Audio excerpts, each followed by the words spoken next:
La búsqueda del Shinigami. Capítulo 2. Un mundo extraño. A Ichigo le costó una semana aceptar que estaba en un mundo completamente nuevo, y que ya le debía un favor a alguien a quien apenas había llegado a conocer en esa semana. Toda la semana transcurrió en una neblina de nuevos conocimientos. Lo único que hizo fue aprender sobre este nuevo mundo y la gente que lo habitaba. Los Youkai le habían dejado en paz, aparte de la docena de observadores distantes, claro. Apenas comía o dormía y solo hacía esas actividades por costumbre. Además de eso, todo su tiempo lo dedicaba a observar y estudiar este nuevo lugar y la gente con la que se había enredado. Primero descubrió que estaba sorprendentemente en Japón, entre yokais, los mismos que en la mitología japonesa de su mundo. La mayoría, si no todos, de los otros países también eran iguales a los de su propio mundo. Las ciudades también eran las mismas, no parecidas, sino iguales. Había, por supuesto, cambios, pero las principales ciudades eran exactamente las mismas. La historia reciente también era la misma. El período de los estados en guerra, el período Edo, el Meiji, el Showa, eran los mismos. Las dos guerras mundiales también ocurrieron, pero no se lanzaron las bombas nucleares. Antes del período de los estados en guerra, sin embargo, la historia era extraña. Era básicamente incompleta. O se sentía como si los historiadores hubieran cambiado constantemente gran parte de ella. Había preguntado a sus observadores la razón de tales lagunas y le habían dicho que una gran guerra entre las tres facciones de la Biblia estaba ocurriendo en ese momento, que lentamente, a lo largo de más de 1000 años, había incluido a casi todas las facciones o panteones del mundo, además de unas pocas que permanecieron aisladas. La gran guerra había comenzado con los ángeles, los demonios y los ángeles caídos, Grigori, luchando entre sí. Los Grigori, que tenían la menor cantidad de combatientes, decidieron reclutar y aliarse con las facciones y panteones fuera de su círculo. Esto llevó a que los otros dos también buscaran nuevos aliados, lo que a su vez, hizo que salieran a la luz viejos rencores y se formaran nuevos. Debido a esto, la guerra que debería haber sido breve y limitada a la facción bíblica se extendió por todo el mundo y ninguna facción sobrenatural se libró de su fealdad. Al final, a lo largo de más de 1000 años, provocó la muerte de cientos de miles de millones de criaturas en todo el mundo, sobrenaturales y mundanas. Era una de las razones por las que todas las demás facciones desconfiaban de la facción bíblica y de cualquiera que estuviera asociado con ella. La gran guerra tenía que detenerse y al final, cuando finalmente se detuvo, nadie fue declarado vencedor. Todos perdieron, especialmente los que querían ganar algo aliándose con una de las tres facciones bíblicas. Después de que terminara la gran guerra, no pasaron ni unos pocos siglos para que los demonios entraran en una guerra civil, pero esta vez, nadie más se unió a ningún bando, y la guerra civil entre los demonios se mantuvo entre los demonios.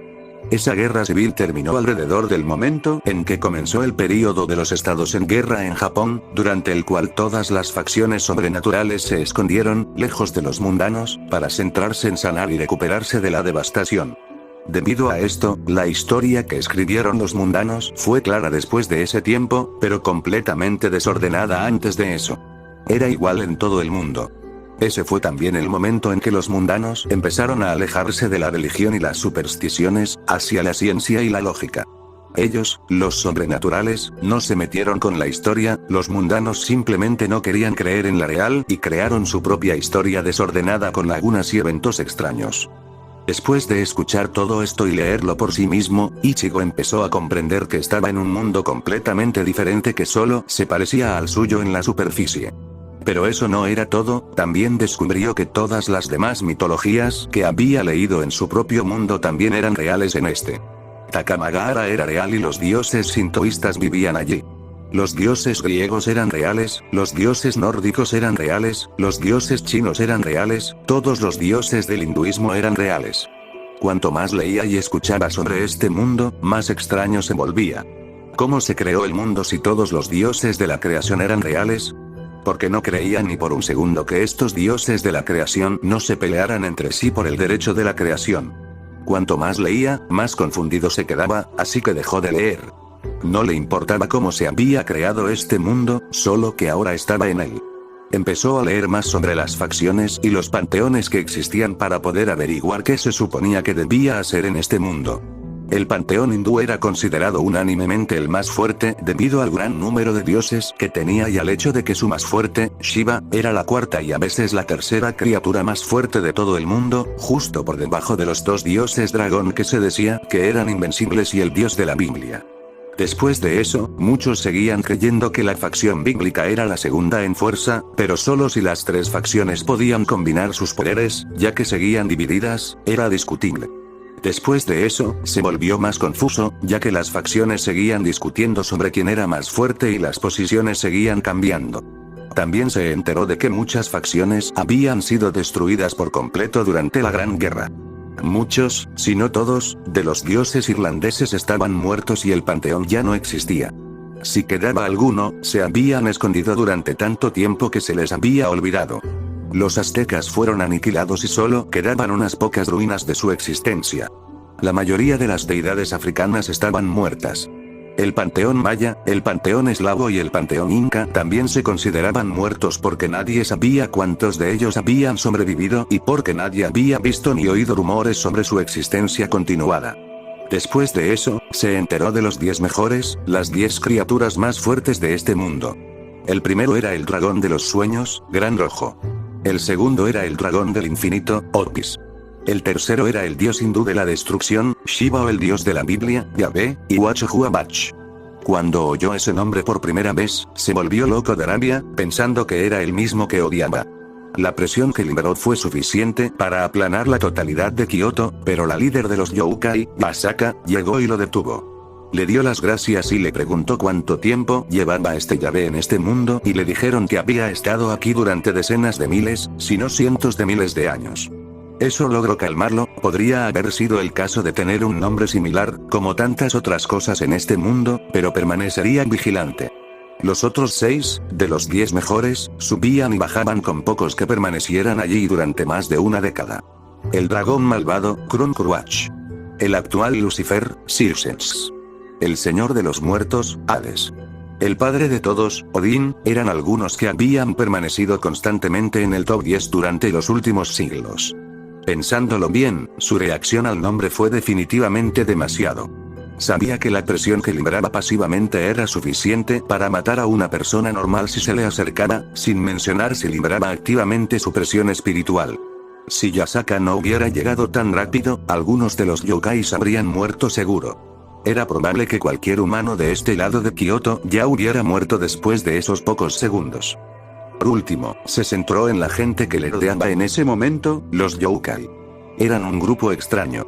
A muchos de ellos los conocía por el folclore y las historias japonesas. Pero eran diferentes a las historias que había oído, en el sentido de que eran más tranquilos. Estaban divididos en dos facciones, este y oeste. Masaka era la líder de la facción Youkai del oeste y Nurarion era el líder de la facción Youkai del este. Shuten Doji era aparentemente el líder de la tribu de los Oni y era muy querido y respetado. Al igual que él, muchos de los otros que formaban parte de las historias de terror en su mundo, eran bien vistos y respetados. Los líderes de ambas facciones eran aliados y habían permanecido no agresivos entre sí durante siglos. No había mucha diferencia entre los dos, salvo que los que tenían aspecto más humano estaban en Kioto y los que tenían aspecto más extraño estaban en Kanto, donde se estableció la facción Youkai del este. Masaka era una zorra de 9 colas, que eran consideradas como signos de buen augurio y eran conocidas como guardianas de los templos en su mundo. Aquí, era amada y venerada por casi todos los Youkai. No solo era una gran líder, sino también una poderosa. También le preguntó sobre los diferentes niveles de poder en este mundo. Estaba dividido bastante claramente. Los más bajos eran los humanos normales. Luego los seres de bajo nivel, luego los de nivel medio y luego los de nivel alto. La mayoría se detenía en este punto, incapaces de hacerse más fuertes. En un ejército, los de nivel alto serían la élite. Después venía la clase suprema. Se dividía básicamente en 3 niveles: inferior, medio y superior. Estos eran los jefes de los clanes e incluso los líderes de algunas facciones más pequeñas en el caso de los supremos superiores. Masaka, usando todos sus poderes, incluido el poder de la tierra misma, podía alcanzar la clase suprema superior. Se consideraba una hazaña increíble que un líder de una facción tan pequeña fuera tan poderoso. Una fuente de orgullo para todos los Youkai. Después venían los verdaderos monstruos. Cada facción o panteón les daba su propio nombre a los que superaban la clase suprema. Los ángeles tenían a los serafines para Miguel, los demonios tenían al superdemonio para Circe, Maheshwar para Shiva, padre de todos para Odín y así sucesivamente. Ahora, volviendo a Yasaka. Yasaka era hermosa. Esa era la única palabra que se le ocurría que la describiera a la perfección. Su belleza exterior aparte, la forma en que trataba a su gente y especialmente la forma en que estaba con su hija era simplemente, había visto muchas mujeres hermosas en su corta vida. Orihime, Rukia, Yoruichi, Ranjiku, todas eran hermosas, pero la belleza de Yasaka era suficiente para dejarlo sin habla incluso después de verla todos los días durante una semana. Ichigo sacudió la cabeza para aclarar sus pensamientos sobre eso. Los pensamientos que le venían a la mente cada vez que la veía no eran buenos. Eso había pasado, por supuesto, antes, pero no tan persistentemente. Por ahora, sin embargo, tenía que aclarar su mente. Tenía preocupaciones más grandes en las que centrarse ahora mismo. La principal era, ¿qué se suponía que debía hacer ahora que estaba aquí vivo y más o menos bien? Decidió que lo primero que tenía que hacer era crear una tumba para su familia y amigos. Así que fue a ver a Yasaka y le preguntó al respecto. Cambio de punto de vista, Yasaka estaba teniendo un mes tranquilo de un año tranquilo de una década tranquila. Sabía que no duraría y que cualquier cosa que viniera después de esos años de calma cambiaría muchas cosas. Mientras que los humanos consideraban una década un largo tiempo, para los seres de larga vida como ellos, una década podía ser tan corta como un fin de semana, si pasaba especialmente rápido. Pronto sería el final del fin de semana y días agitados les esperaban. Suspiró, pensando en el futuro y lo que implicaría para su pequeña hija. Justo cuando terminó ese pensamiento, sintió una leve perturbación en el espacio seguida de un desplazamiento de energía verdaderamente enorme. Se sintió como si un agujero negro hubiera aparecido de repente y estuviera absorbiendo un tipo específico de energía a su alrededor. El efecto general de tal cosa no era pequeño. No podía ver tan lejos, así que intentó contactar con su señora para pedirle instrucciones. Algo acababa de entrar en Japón a través de una grieta en el espacio, no teletransportado voluntariamente, sino arrojado aquí por alguien o por un experimento fallido. La cantidad de energía que se desplazaba le decía que lo que fuera, no estaba en sus poderes manejarlo. Rápidamente recibió una respuesta diciéndole que debía dirigirse a la perturbación con extrema precaución, así que reunió a un puñado de sus más fuertes y empezó a dirigirse al agujero negro. A medida que se acercaban, la energía que se absorbía se hacía más lenta y cuando llegaron al lugar, la perturbación se había detenido por completo. La energía circundante empezó a llenar rápidamente el espacio vacío que quedaba y todo volvió a la normalidad, excepto un ser claramente humanoide que estaba de pie en el centro de la perturbación. El ser parecía un joven japonés de cabello naranja. Estaba algo maltratado con la ropa rasgada y sangre seca en su cuerpo. Era lo suficientemente guapo, pero los ojos eran de un negro y amarillo antinatural. También llevaba una espada grande y mucho más gruesa que parecía un kiber en una mano. El extraño ya los estaba mirando con una sonrisa inquietante. Una sonrisa llena de sed de batalla. Pero extrañamente, cuando se preparaban para una pelea perdida, porque perderían incluso si usaba todo lo que tenía en su arsenal, el extraño pareció confundido por un segundo antes de guardar la espada y mostrar sus manos vacías. Una señal de que no quería pelear aunque estaba listo para atacarlos un momento antes. Les dijo a su grupo que procedería sola, pero ellos se empeñaron en seguirla. Se adelantó y le preguntó quién era y qué hacía aquí. La respuesta fue lo bastante extraña, pero la voz que respondió era una vez más antinatural. Era como si dos voces se superpusieran, una siendo la original y la otra, La respuesta tardó en llegar, pero llegó. Mientras el enfrentamiento seguía entre ellos, se concentró y sintió otro ego más fuerte dentro del ser que tenía delante. Tenía la conexión más fuerte con la naturaleza, especialmente en su propia tierra, y sintió que el ego interior era el natural. Ahora que entendía lo antinatural que había en el que tenía delante, se preparó para su transformación y pidió la ayuda de su señora antes de enfrentarse al ser. Tú, no eres el dueño de ese cuerpo, ¿verdad? Te lo preguntaré una vez más, espíritu. ¿Quién eres? ¿Por qué estás aquí y por qué has poseído el cuerpo de ese joven? En lugar de enfadarse o negarlo, parecía divertido y se quedó quieto mientras su gente lo rodeaba y preparaba sus talismanes de sellado.